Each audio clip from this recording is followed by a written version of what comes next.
Как будет право? Выходите, правая часть, покиньте, пожалуйста, зал. Потом левая часть.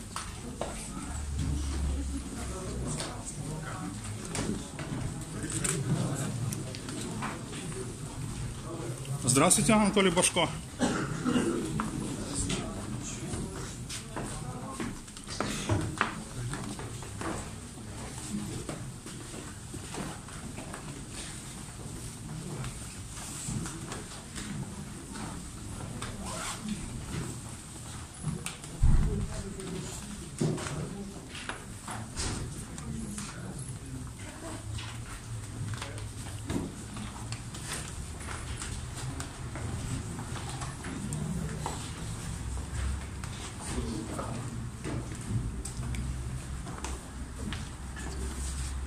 Макс, пока.